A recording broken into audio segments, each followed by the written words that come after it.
Breakfast, merienda. Lunch, merienda.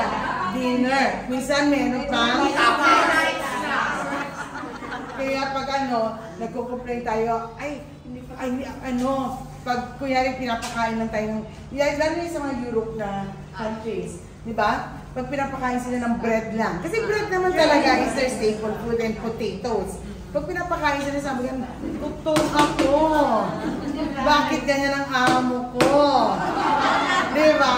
Pero that is the way they are. Hindi lang tayo talaga sanay ang tiyan natin. Pag bread, merienda lang sa akin. Rice is life. Tsaka gusto natin talaga may ulam.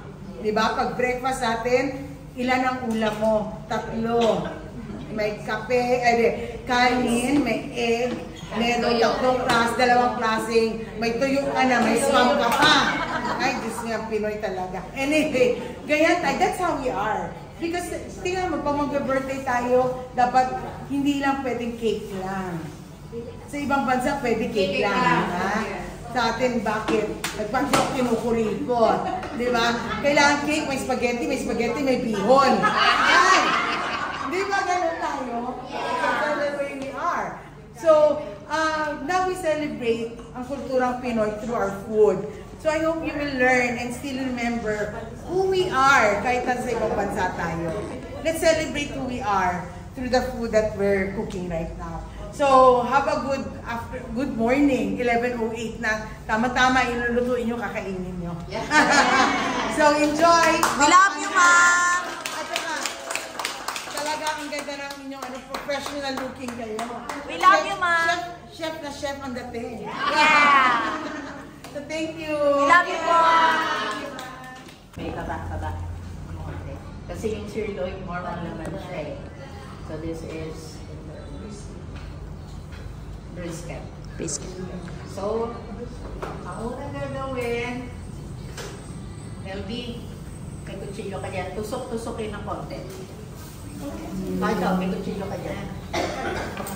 Pakiganan lang po konti. Ilang piraso lang. Yung kamay mo naman din. So, napakasimple lang. Ang gamit lang ay halos din na. Garlic powder, onion powder,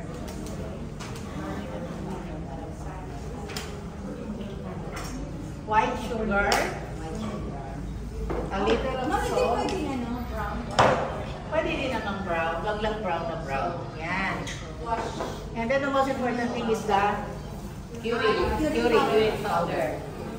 Ang dami nang hingi sa akin nito. Yung gusto gumawa, pwede ko kayo bigyan. This is the curing powder. May nagbibili naman yan. Pwede ko kayo bigyan. Yung daw, may nagbibili daw sa Lazada. So, okay na yan. Akin lang siya. Curing salt siya. Pink salt. Ito po ay kalahating kilo lang ng beef. So, ang lalagay lang natin, isang kutsara ng powder, bolt ng onion at ng garlic, half ng salt, isang kutsara ng sugar, at isang kutsara ng ating cured salt. Kapag nalagay niya na lahat, lalagay mo lang siya sa isang lalagyan. At sama-samahin. Tapos, lamasin lang doon sa ating beef.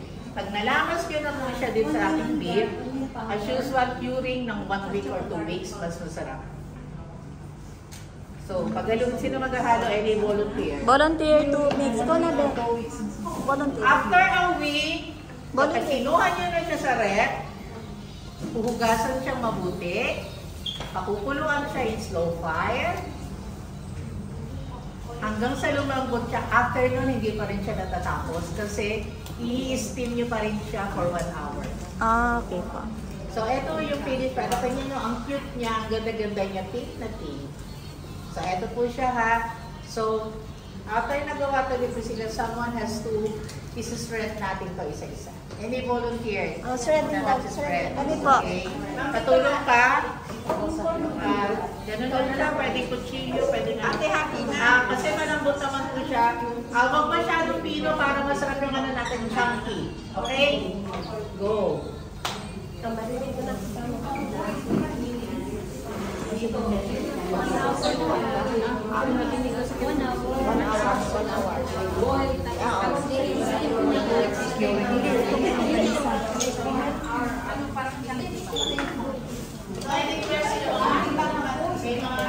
Masyadong maliit ka. Turo na kayo.